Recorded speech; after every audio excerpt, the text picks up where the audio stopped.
Hey there, my name is Felix Beck, and the Rabbi from another planet. Please like, share, and subscribe, and ring that little bell so you're notified when new videos drop. And this is going to be one of my ongoing guides to Big Finish. Big Finish is, I think, quite a wonderful company. I really do. They put out audio drama, or people call them books on tape, but I think they're much more than books on tape. They're full cast audio dramas with soundscapes. It's basically like watching a particularly good TV show or movie, with the screen off, but it's really, if you're going on a long drive or just an audio file, it's really, really worth checking them out. Now, Big Finish, they have lots of ranges. I was going to do one video a couple of times, and I thought there's just way too much to cover. So I've been breaking it down into different videos, and there's just a lot of them. So what we're going to talk about today is Bernice Summerfield Part 1. Part 1. This is the first 4 seasons of Benny, as she's better known. And the reason I'm talking about it is because they're on sale. They're on this crazy. Listen, they're $4.99 normally. Now they're $2.99. So I want to give you a little walkthrough of of this sale and my recommendations. Now I will say this goes back over 20 years. This goes back over 20 years. This is before they started doing Doctor Who, Doctor Who audios. So my memory is going to be a bit dodgy. The ones I've forgotten about, which I think I quite understand after 20 bloody years, the ones that I've forgotten about, we will click on them and we'll read the blurb and we'll see if that can jog my memory at all. But I'm just going to give you my recommends or not recommends. That's basically where we are. So fine, just let me open up this window. Doink.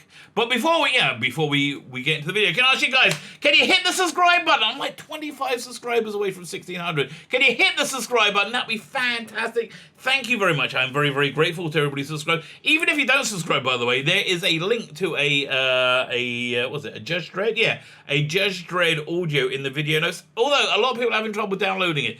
If you have trouble, just get in contact with me directly via Twitter, via email. We want to do the old-fashioned emails. I will send you a direct link. I'll put them on my Google Cloud so you can download them directly from there. Don't know what the problem is. It should be working. It works okay for me. So so this audio you can download is a Judge Dredd one. It's out of license. It's out of print. You can't get it anymore, and it's probably a little bit naughty me putting up. If they ever tell me to take it down, I guess I'm just going to take it down straight away. But until that time, download and enjoy. It's a good one. So I figure that's a good thing to announce for a Big Finish video. Also, I have weekly ongoing competitions. I'm definitely looking around for the prize. The prize this week is a freaking awesome one. It is the Talons of Weng Chiang double DVD set. This is the special edition. It's got tons of extras on a truly fantastic story. All you need to do to win it is subscribe to the channel. Subscribe, and then in the comments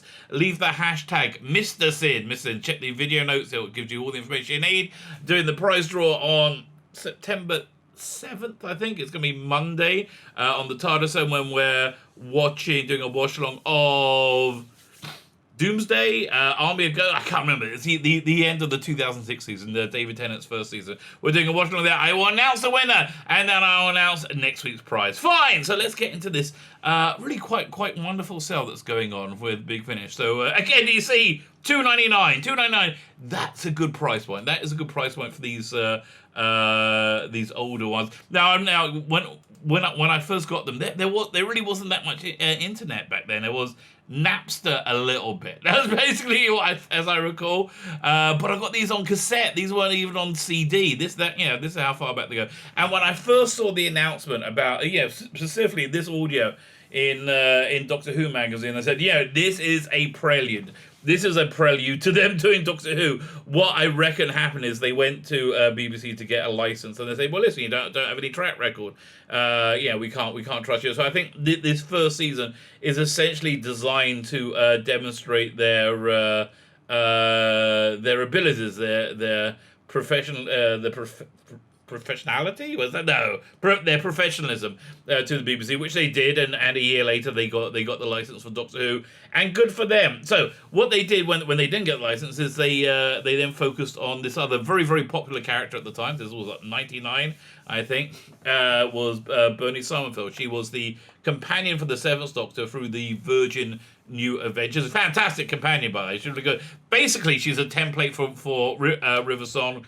A little bit more boozy. She's an archaeologist who has this really like fascinating personal history with the Daleks. It just fits very nicely into the Doctor Who verse.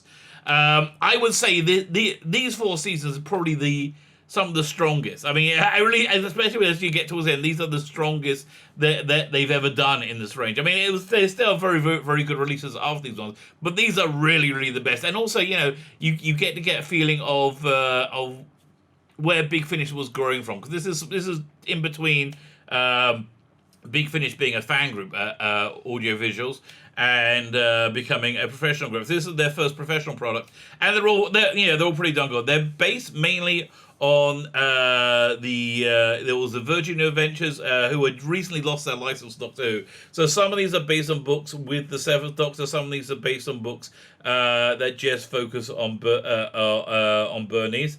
And they had again in this initial run the similar branding, like a very, very similar branding. So I see there's a free promo you can get. So listen, that's probably your best bet. So the first story, oh no, it isn't. It takes place inside. Bernice gets sucked away into this somewhat fantasy fairy realm, which wasn't quite as popular then it is now. Wolseley was the cat that was in the Seventh Doctor, the Virgin New Adventures Seventh Doctor TARDIS with him, who left with Bernice to go and work at the Braxtel collection. Braxtel being another Time Lord who has this massive art collection that Bernice works for, and the whole development of Brax is really, really good. So this story, the standout of it features Nicholas Courtney as the cat Wolseley, as we see on the cover, who's been transformed into a cat person. It's a fun story. And it sets out where they're going. It's based. Is it Ono? I'm pretty sure Ono this was written by Paul Cornell, who is a unbelievably good Doctor Who writer. Not very good at anything else though, but he's such a freaking great Doctor Who writer. He's a bit of a douchebag on Twitter, but he's such a great Doctor Who writer. It's just weird that he hasn't been able to do anything outside that realm. So yeah, oh no, is a recommend. They're basically all going to be recommends. Beyond the Sun plays around with the format a little bit. It's a little bit more talking booky and less full cast audio drama. Solid story. Bernice being a professor with students in trouble. Listen, I don't remember this one searing on my memory, but it's certainly an okay story. Walking to Babylon's freaking excellent though. It's got Liz Slade in it, of blessed memory. I'm in the middle of watching that Liz Slade documentary on the season 14 Blu-ray. Freaking brilliant, but bring a box of tissues with you when you watch it. I think the best thing about this one is based on a book by Kate Allman. Kate Allman, I think, is probably one of the best of the the Virgin New Adventures writers. And she vanished. It's a real tragedy. She just vanished off the Doctor Who scene. Because if you can find her books, they're really good. Sleepy, Left-Handed Hummingbird. She is absolutely fantastic. But it's funny. Back in like 1999, 2000s, whenever she was, I emailed her a few times. This will be back before social media. And she was like this super feminist.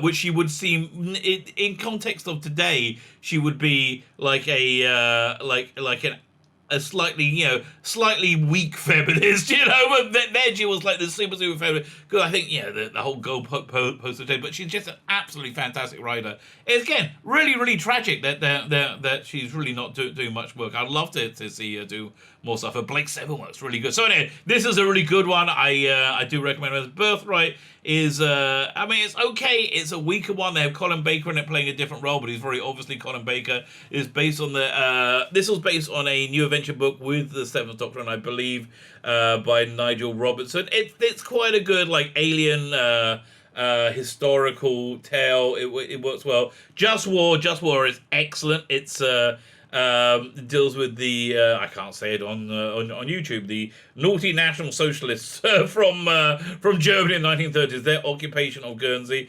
and it's was who's in it? They have the guy in it who was in the Alton videos. If you ever see the Bill Baggs Alton video, which I really kind of like. Let me look at the cast.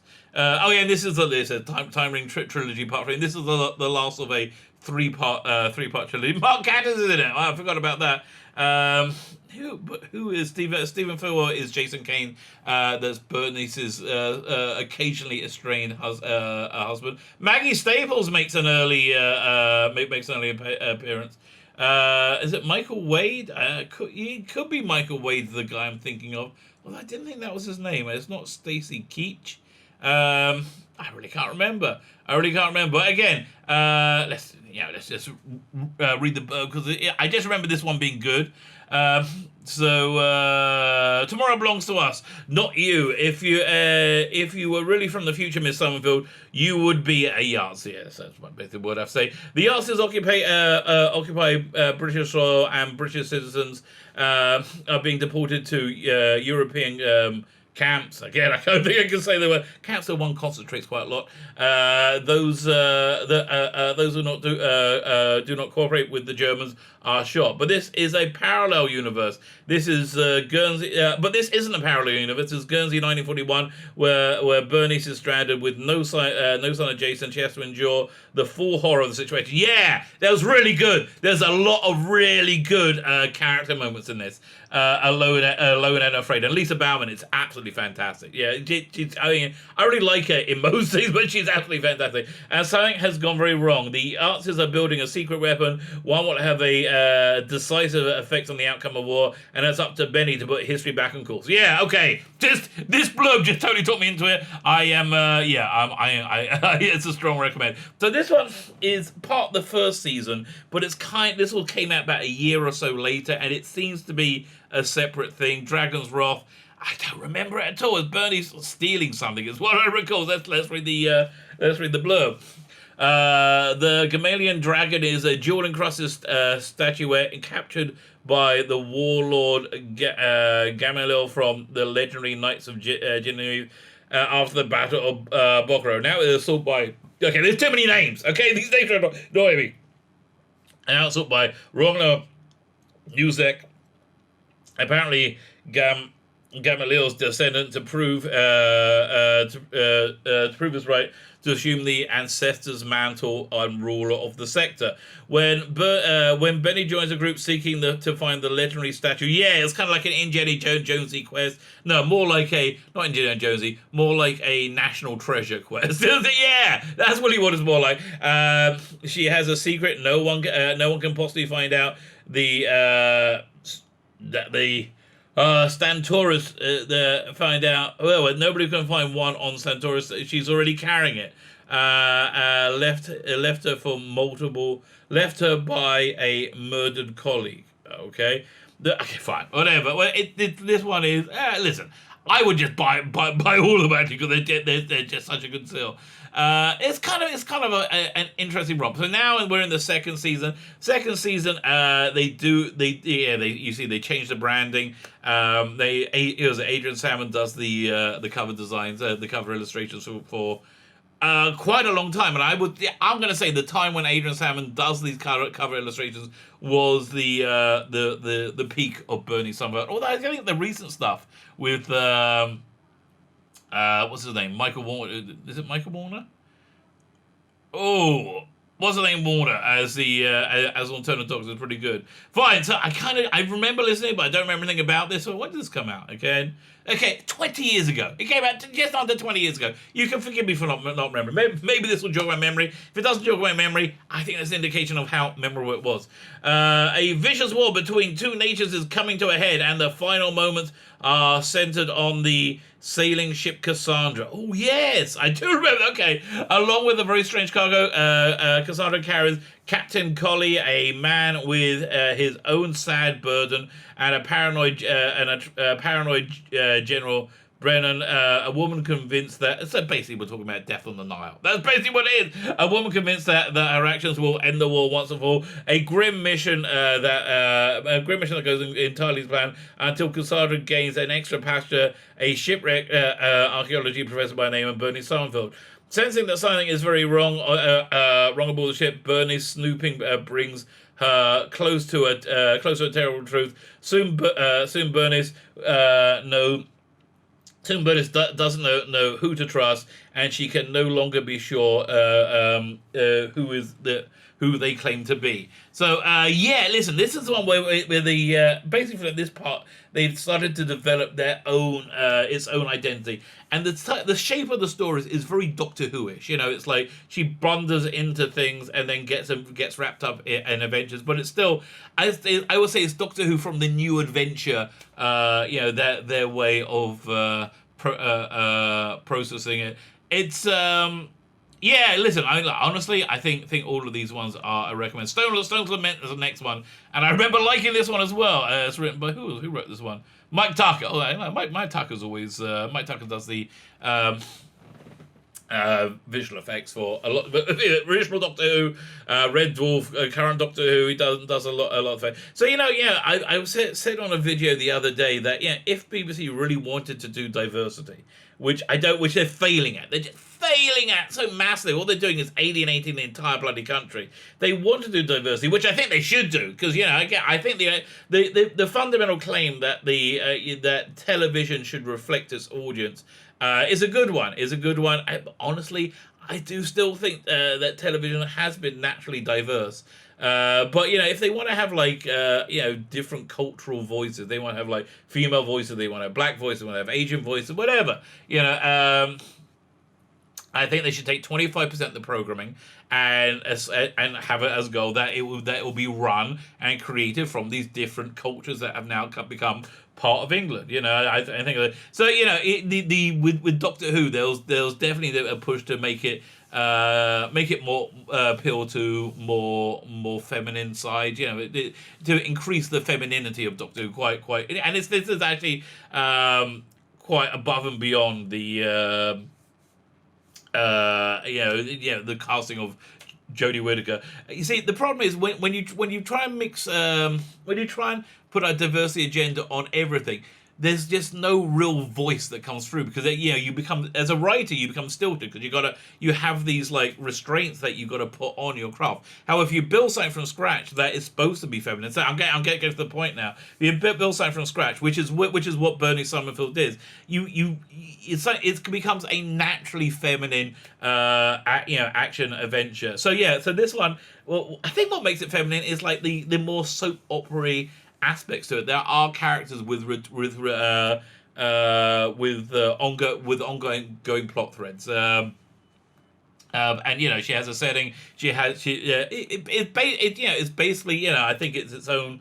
It's its own entity by this point, and it's a pretty darn good and interesting one as well. Yeah, this proves like a female-led Doctor Who really could work if they just weren't so freaking awful about it. So anyway, so let's read the blurb. Brathrine Trelaw, reclusive billionaire, has lived alone for over 20 years on the planet Rintonville. Now he has broken his isolation, inviting Bernice Summerfield to examine mysterious artifact unearthed during the building work of his sprawling mansion. Accompanying Benny is Adrian Wald. Yeah, so we stopped there. I think the problem with this era of Bernice Summerfield is that the ongoing narrative threads went through both novels and audios, meaning you had to be involved in both to be able to do it. Which I wasn't. I wasn't reading novels, so that was kind of irritating. But they have, accompanying Adrian is accompanying Benny is Adrian Moore, who's like the Caloran, is like this massive dog-like person, and there is a story that a significant story that develops from that, with the Calorian. Construction manager from the Braxdale collection. Adrian is responsible to oversee the work, but his construction crew has vanished, and soon he and Benny discover that Trelaw is not alone as he may think. So again, I really think what I really liked about this era of Bernice Summerfield is the extended family, is the extended characters that it had. So the next one is the Extinction Event. As An exclusive auction house is offering the only known object to have survived the destruction of the planet, hastags. So yeah, now we're into pure Benny territory. Professor Bernice Summerfield goes with Irving Baxter's tales. It's always good when they pair them together as well. It's really good. Played by Miles Richardson. It's a really good pairing of equals, and I really like it. To secure the object for the Baxter collection, but this is not a straightforward sell. There's a murder on the loose on the trail of whoever owns the Halstead harp. So yes, again, another all these ones are recommended. I think this is probably the last one of this season. The Sky Mines of Carthus, where Bernice receives a message from an old friend, Caitlin. Does not ring any bells at all. Saying that she's found the evidence of a ruined civilization on the mining colony of Carthus. The good professor is naturally intrigued. After all, the planet is meant to be barren with no life other than the colonists. Arriving on Carthus, Bernice finds Caitlin's missing. The colony under attack from vicious creatures that seem to come from nowhere. Bernice has no choice but to set out to the heart of the ruins to discover why Carthus seems to have sprung life once more. So yeah, again, a lot of these ones are, Indiana Jonesy, National Treasury, quest-like stories. Written by David Bailey. Yeah, solid writer. So this one, is this one on sale? I forget it. So this one's not on sale. Let me go back to the main sale page. And it's not very good either. that was kind of mediocre.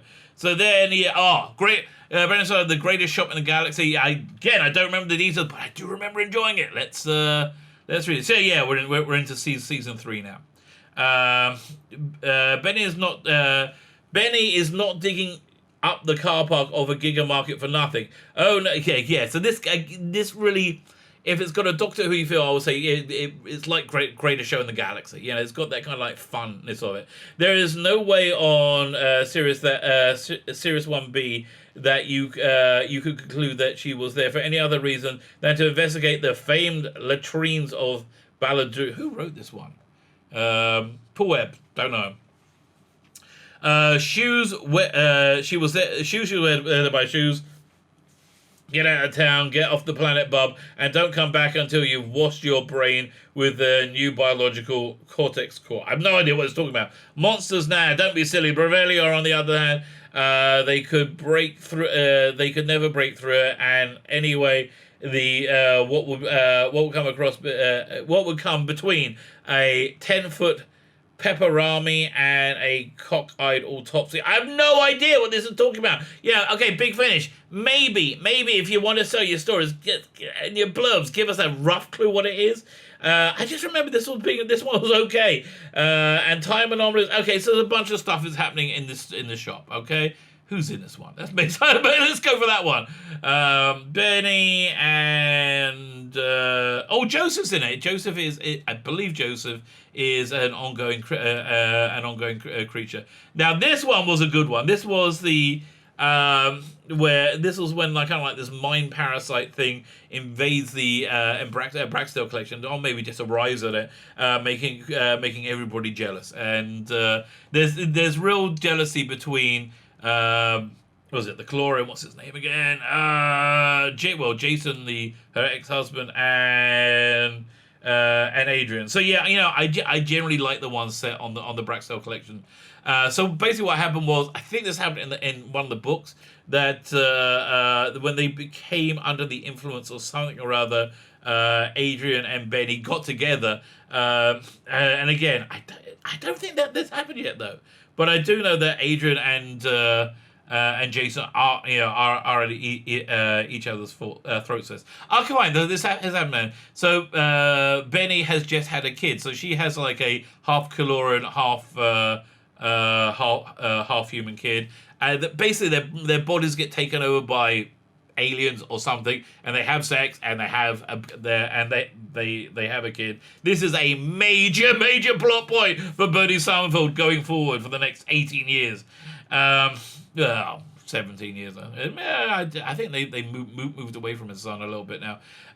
It isn't all fun for a new mum. Yeah, so so right now, yeah, she's a new mum, which again I think is a really good idea for a female-led sci-fi show. It's something that you can only really have. So it was a good idea. Not only do you have to deal with the lack of sleep and the occasionally embarrassing leak of the constant round of exploding nappies. Okay, you also have to deal with a couple of testosteronically charged idiots who won't get it through their skulls that you don't want either of them to be the dad, even though one of them technically is. Yeah, Adrian actually is a dad, but only physically. So when Benny gets a chance to skip off world, heading for the Grono system, packed with duplicity and peril to authenticate certain highly significant artifacts and tokens, she doesn't have to think twice.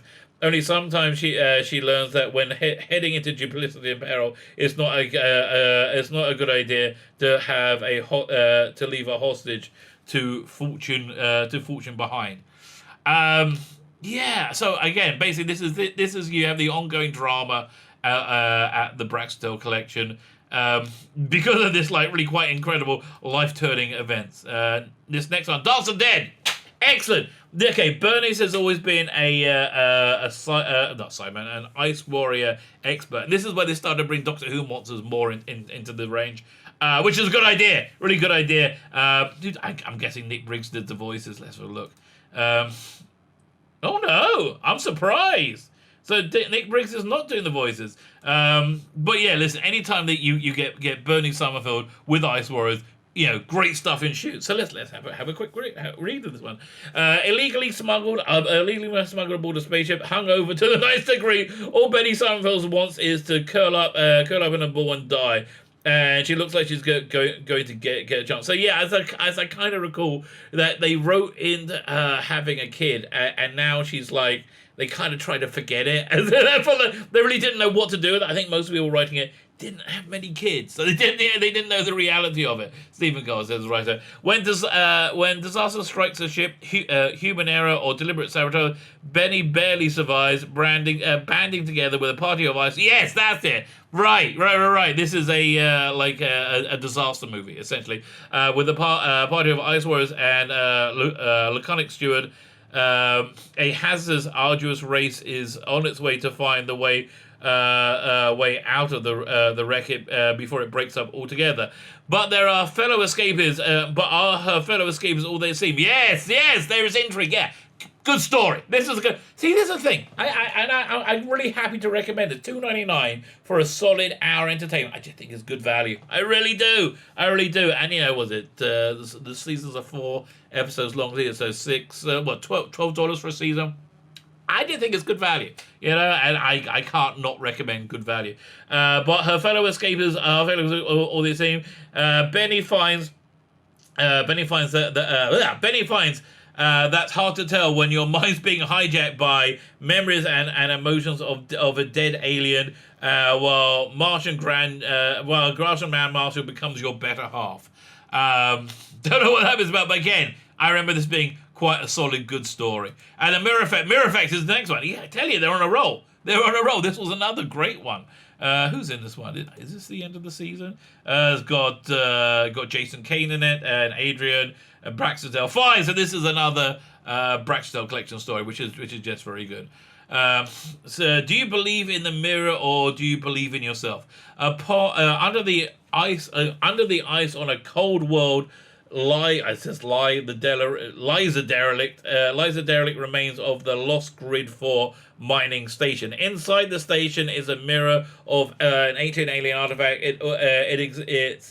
Its existence known to a few. Inside the mirror, one Professor Bernice Summerfield, and she can't get out. Trapped and alone, she cannot in a place she cannot trust, with her friends distorted and turned against her. Oh yeah.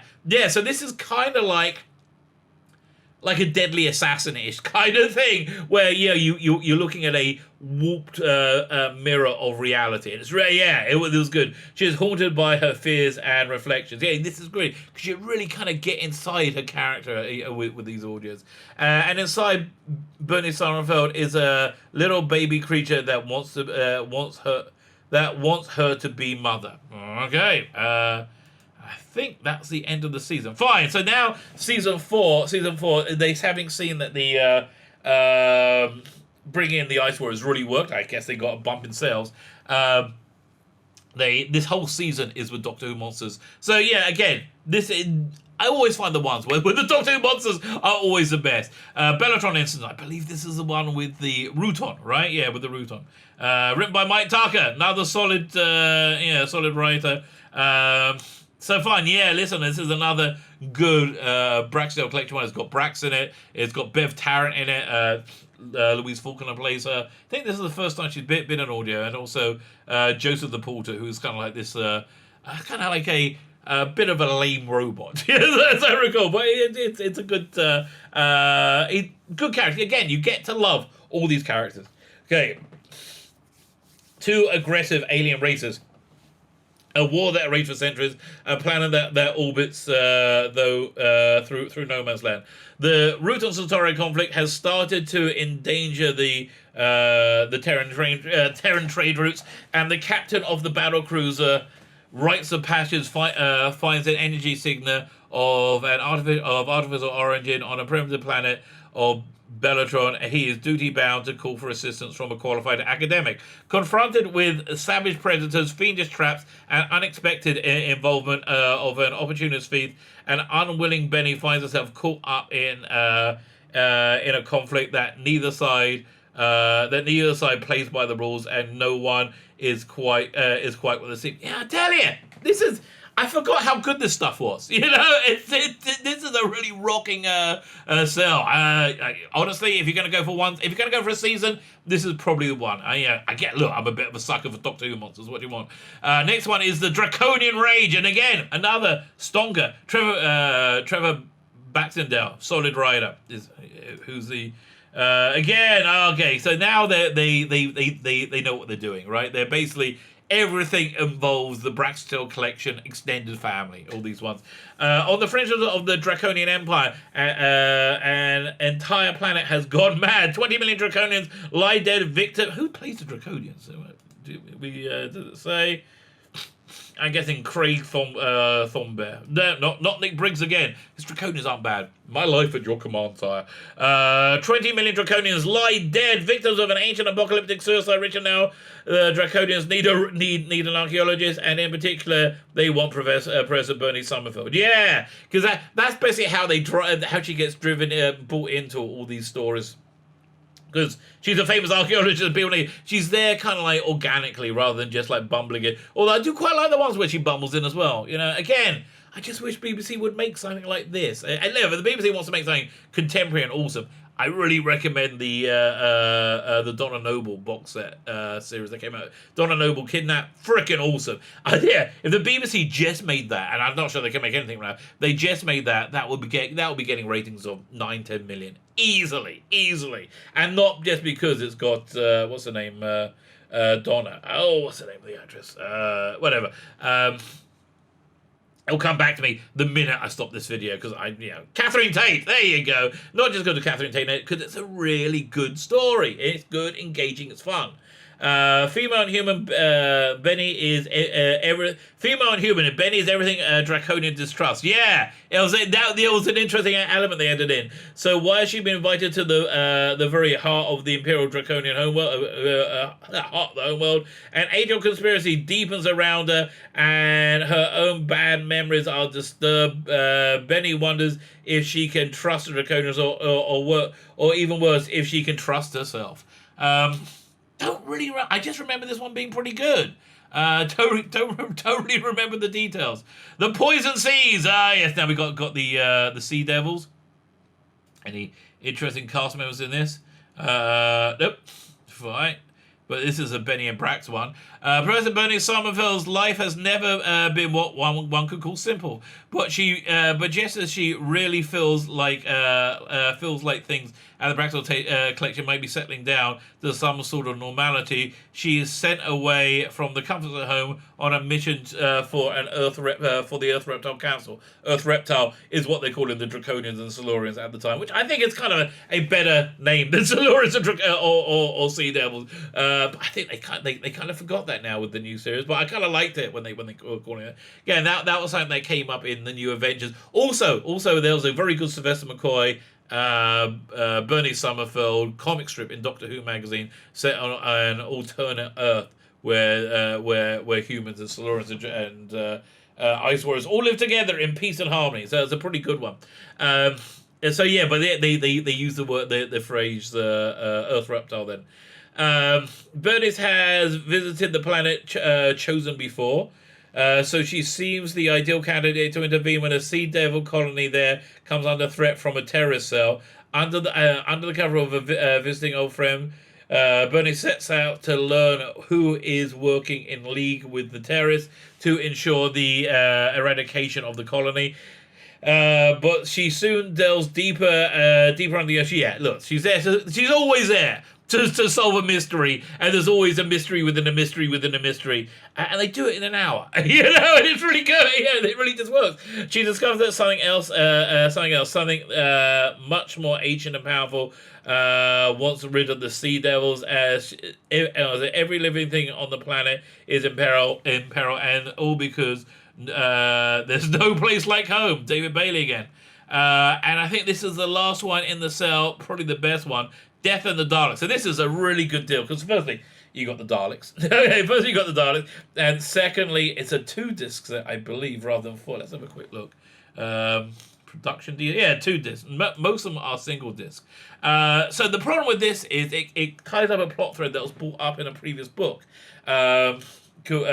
Which, so you don't really... and they don't explain it properly, and I just think this whole policy was a bad one. So this is written by Paul Cornell, so you can pretty much you can pretty much rely on it being good. This is kind of like the season finale, and I would say series finale. When they go into season 5, they kind of start afresh after this. The Braxton Collection has been occupied by the Fifth Axis and led by a figure from Bernie's past.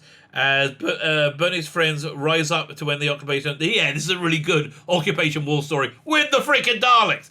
Bernice embarks on a desperate rescue mission to somewhere she last went long ago. Braxton confronts his destiny. Jason risks all for love, and lives of the loves and lives of Shattered Losses. Battle of the Braxton Collection reaches an epic conclusion. Our heroes will live free and die. So, if you're going to just get one to try it out, this is the one to get. Now, even though it's the season finale, it's wrapping up a bunch of continuity, you still, even if you followed all the audience, you're still a little bit lost, so it's fine. This is just it's a stonking good story. Daleks, Paul Cornell, Bernice, who else is in it? So, yeah, and again, the most interesting thing about this era of Bernice Summerfield was the Braxton Collection. Freaking love the Braxton Collection, and I think... Yeah, ever since they started like a whole other arc in season 5, and ever since they wrapped that up, I think that was in season 9, or season 9 and 10, it just never really was as good until I think the last few box sets. David Warner, when they pair up with David Warner as an alternative dimension Doctor, like the Unbound Doctor. So there you go, a little bit of Bernice Summerfield. There's a lot more Bernice Summerfield to go though, so I think there's going to be another 2 or 3 videos on them at least. My next big finish guide is going to be to the first Doctor. I hope to have that out this week sometime. And join me tonight for my live stream. It's Tuesday. I try and do live streams every Tuesday and Thursday. And please, can I ask you, can you hit that subscribe button? That would be fan-dabby-double-dozy. Thank you so much, and have yourselves a fantastic day.